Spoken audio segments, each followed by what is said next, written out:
TRS party ప్రధాన కార్యాలయంలో ఈరోజు హోరెత్తిన జనసముద్రంగా మారినటువంటి పరిస్థితి. సిట్ నోటీసులు ఇచ్చినగానే హరీష్ రావుపై వచ్చినటువంటి నోటీసుల కారణం చేత బీఆర్ఎస్ పార్టీ శ్రేణులు కావచ్చు, బీఆర్ఎస్ పార్టీకి చెందినటువంటి మహిళా నాయకురాళ్ళు, మహిళా కార్యకర్తలు కూడా విశేషంగా వచ్చినటువంటి పరిస్థితి.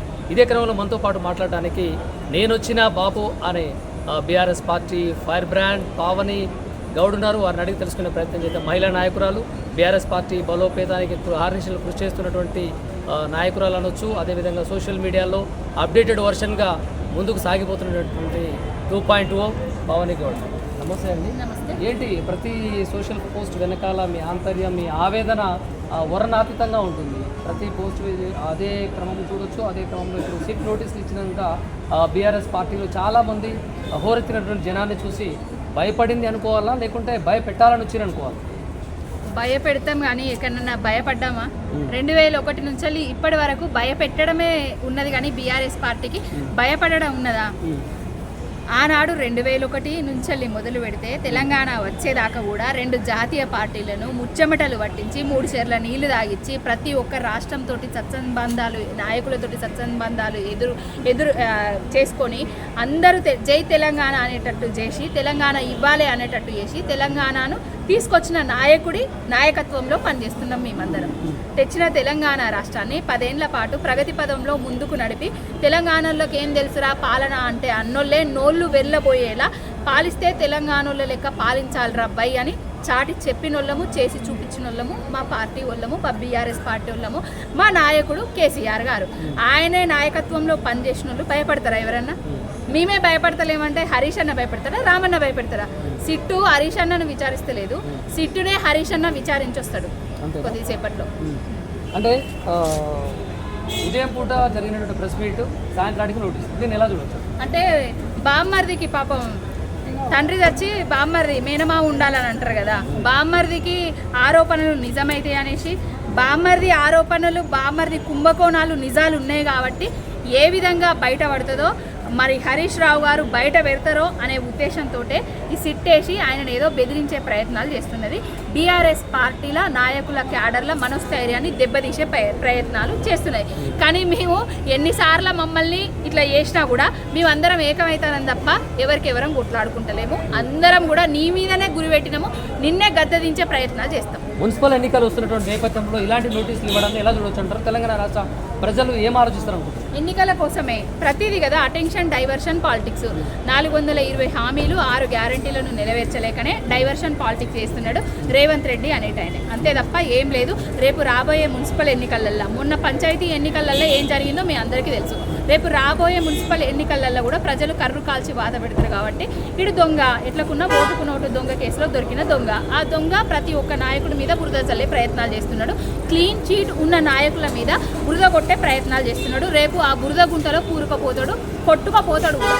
కాంగ్రెస్ పార్టీ చేస్తున్నటువంటి వైఫల్యాలను ఎండగడుతున్న బీఆర్ఎస్ పార్టీ శ్రేణులు కావచ్చు, బీఆర్ఎస్ పార్టీకి చెందినటువంటి మహిళా నాయకురాళ్ళ పైన కూడా కొన్ని అరెస్టులు చేస్తామనేటువంటి బెదిరింపు పాల్గొంటుంది. ఆల్రెడీ అంటే కేసులు పెట్టుకున్నారు, వేరే వాళ్ళతోటి ఫోన్లు చేపి బెదిరిస్తున్నారు. ఆల్రెడీ సోషల్ మీడియా తోటి ట్రోల్ కూడా చేస్తున్నారు. ఇంకేం చేస్తారో చేసుకొని. ప్రత్యేకంగా పావని గౌడ్ మీద కూడా ఇలాంటి అటాక్లు జరుగుతున్నటువంటి వార్తలు కూడా ఎలా చూడొచ్చు? భయపడుతుందా పావని? అస్సలు భయపడదు. బాబు కేసీఆర్ గారు గుండెల్లో పెట్టుకొని ఆరాధించే బిడ్డ. ఇక్కడ అసలు కేసులకు, నోటీసులకు, అరెస్టులకు భయపడే తాకలాలే లేవు ఇక్కడ.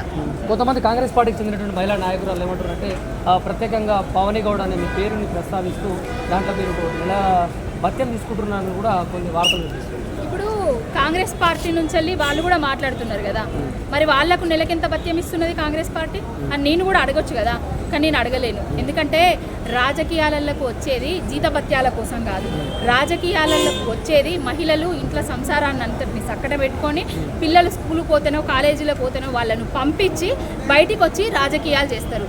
మహిళలు ఇప్పుడిప్పుడే రాజకీయాలకు వస్తున్నారు. వాళ్ళను పైసలు తీసుకొని రాజకీయాలు వస్తారు అనేసి వాళ్ళ క్యారెక్టర్లు బ్యాడ్ చేసుకుంటా పెడితే రేపు రాబోయే రోజులలో రాజకీయాలు అంటే చీ అనుకుంటారు. ఇప్పటికైనా అలాంటి వ్యాఖ్యలు బంద్ చేసి నేను పనిచేస్తానా, మా నాయకుడు మా కేసీఆర్ గారు 10 ఏళ్ల పాటు ఏం చేసిండో వాటిని చూపించే ప్రయత్నం చేస్తాను. మీకు దమ్ము ఉంటే, మీకు ధైర్యం ఉంటే, మీరు మనుషులే అయితే కడుపుకు అన్నమే తింటే, గడ్డి తినకపోతే, మీరు దున్నపోతులు కాకపోతే, మీ రేవంత్ రెడ్డి అనేటోడు 3 ఏళ్లలో ఏం చేసిండో ఒక ప్రాజెక్టు దగ్గరికి, ఒక గుడి దగ్గరికి, ఒక బడి దగ్గరకో ఒక నిరుద్యోగి దగ్గరకో పోయి వీడియోలు తీయేది. అంతేగాని జీతాల కోసం పనిచేస్తుంది, ప్యాకేజ్ ఇస్తున్నారు, ఇట్లాంటి ఆరోపణలు చేసుడు కరెక్ట్ కాదు. మీరు ఎంత చేసినా కూడా, మీరు మీ నెత్తి ఎంటుకలు వీక్కున్నా కూడా, మీ తరలు తీసుకుపోయి గోడలకు గుద్దుకున్నా అది భవన్ ఉన్నది కదా, అదేంది కాంగ్రెస్ భవన, పిసిసి గాంధీ భవనేనా రేవంత్ భవనా?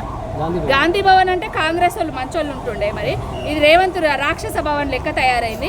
ఆ రాక్షస భవన్ దగ్గరికి పోయి ఆ గుంజలకు తలలేసి గుద్దుకున్నా కూడా నేను రోజు కేసీఆర్ గారు చేసిన అభివృద్ధి పనులే చెప్తా, ఆయన కట్టించిన ప్రాజెక్టులు చూపిస్తా, ఆ మేడిగడ్డ దగ్గరికి పోతా, కాళేశ్వరంలో పోతా, అవి ఉన్నాయి నీళ్ళు వచ్చేది చూపిస్తా. ఇంకొకటి మహబూబ్ నగర్లో కట్టిండ్రు కదా, ఏంటి కట్టిర్రు మనకు మహబూబ్ నగర్లో కృష్ణా జలాను కాదు, తుమ్మిడిహెట్టి కాళేశ్వరం. మహబూబ్ నగర్లో ఏం కట్టుకున్నాం మనం? పాలమూరు రంగారెడ్డి ప్రాజెక్టు కట్టుకున్నాం. ఆ ప్రాజెక్టు గురించి చెప్తా, గుళ్ళ గురించి చెప్తా, బల్ల గురించి చెప్తా. రేపు హైదరాబాదు నలుదిక్కుల Hyderabad multi speciality super speciality హాస్పిటళ్లను టిమ్స్ను కడుతున్నారు చూడు, అవి కూడా చెప్తా. మొన్న చనాక కోరాటకు పోయింది చూసినావా, కేసీఆర్ కట్టిన ప్రాజెక్టుకే పోయి కొబ్బరికాయలు కొట్టొచ్చింది చూసిందా, ఆ అందులో కూడా నీళ్లు తీసుకొచ్చింది బాబు కేసీఆర్ గానని చెప్తా. ప్రతి ఒక్కటి చెప్తా. పావని గౌడ్కి వస్తున్నటువంటి ప్రజల్లో ఆదరణ పెరుగుతుంది కాబట్టి ఇలా అందరూ అక్కస్తు కక్కుతున్నారు అని చెప్పేసి కూడా అనుకోవచ్చు కదా. ఇప్పుడు ప్రజలు నన్ను ఎందుకు ఆదరిస్తున్నారు? ఆగమైపోయినాము.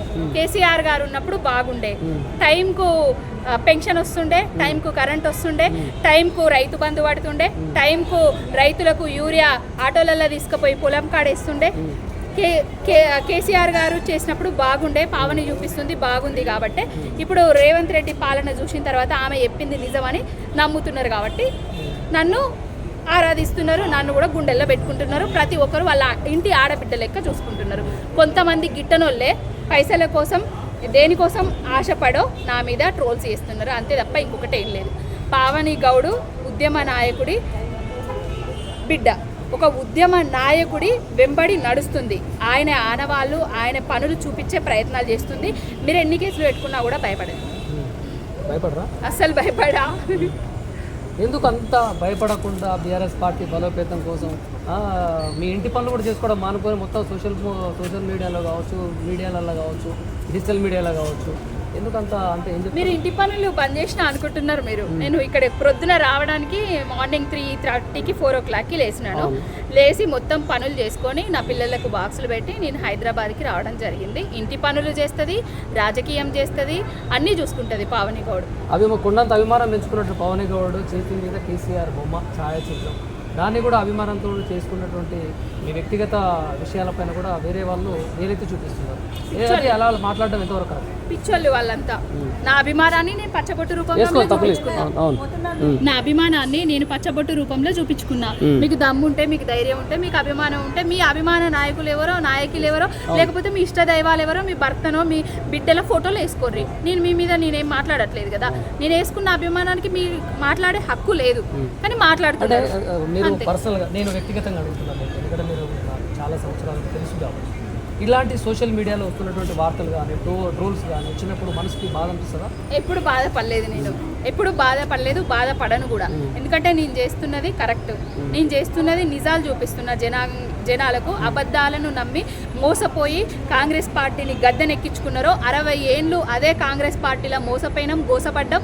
నీళ్ళ కష్టాలను చూసినాం, కరెంటు కష్టాలను చూసినాం, రైతుల ఆత్మహత్యలను చూసినాము, నేతన్నల ఆత్మహత్యలను చూసినాం, ఆకలి చావులను చూసినాం. ప్రతి ఒక్కటి చూసినా కాబట్టే చెలించి కేసీఆర్ గారు వచ్చిన తర్వాత అభివృద్ధి జరిగింది, చేంజ్ అయింది. తెలంగాణ ప్రగతి పదంలో ముందటికి పోయింది, బంగారు తెలంగాణ తీసుకొచ్చిండు కేసీఆర్ గారు అని చూసినా కాబట్టి నేను ఆయన మీద ప్రేమ పెంచుకున్నా, అభిమానాన్ని పెంచుకున్నా, ఆయన కోసం పనిచేస్తున్నా. అంటే విషయ పరిజ్ఞానం ఉన్నటువంటి పావని గౌడ్ బీఆర్ఎస్ పార్టీ బలోపేతానికి కృషి చేస్తుందని చెప్పేసి కొంతమంది నాతో పాటు కొన్ని సందర్భాలలో మాట్లాడుకున్నటువంటి విశ్లేషకులు నాతో చర్చించి అలాంటి నేపథ్యం ఉన్నటువంటి విషయ పరిజ్ఞానం ఉన్నటువంటి మీరు ఏది ప్రశ్నించినా కూడా దాని సబ్జెక్ట్ రిలేటెడ్గా ఉంటున్నాయి, కానీ దుర్భాషలు ఆడడం కానివ్వండి, మీ నోటి వెంట వేరే అనాలోచితమైనటువంటి వ్యాఖ్యలు చేయడం నేను ఎప్పుడు చూడలేదు. కానీ అలా చెప్పేటువంటి వాళ్ళకి, అలా దుర్భాషలు ఆడే వాళ్ళకి మీరు చెప్తారు. దుర్భాషలు ఆడు అంటే రేవంత్ రెడ్డి స్కూల్ నడుస్తుంది ఇక్కడ, రేవంత్ రెడ్డి బూతుల స్కూల్ నడుస్తుంది. ఆ బూతుల నుంచి వచ్చిన విద్యార్థులందరూ బూతులే మాట్లాడతారు. వాళ్ళ గురించి నేను మాట్లాడదలుచుకోలేదు, వాళ్ళ విఘ్నతకే వదిలేస్తున్నా. నన్ను అనేటోళ్ళందరికీ పాపం తలుగుతుంది, నేను ఎక్కువ దేవుడిని నమ్ముతా, మా నాన్నని నమ్ముతా, తర్వాత కేసీఆర్ గారిని నమ్ముతా. అంతే, ప్రతిదీ కర్మ చూసుకుంటుంది. మాకు ఏది ఇస్తున్నారో తిరిగి మీకు త్వరలోనే ఇచ్చేస్తాము. 2 ఏళ్లలో బీఆర్ఎస్ పార్టీ అధికారంలోకి వస్తుంది. అందరి కాలు గజ్జలు కట్టుకొని నాట్యాలు ఆడకండి, జరంతా ఆగుండ్రి. కేసీఆర్ గారు మళ్ళీ తెలంగాణకు ముఖ్యమంత్రి కాబోతున్నారు. మీరు ఏమేం చేస్తున్నారో, ఏమేం మాట్లాడుతున్నారో ప్రతి ఒక్కరికి సమాధానం చెప్తాం. కేసీఆర్ గారు తెలంగాణ తెచ్చిన నాయకుడు. ఆ నాయకుడి గౌరవానికి భంగం ఏ నాయకుడు, ఏ వాళ్ళు మాట్లాడినా కూడా భరించే శక్తి మాకు లేదు, ఓపిక మాకు లేదు, భరించ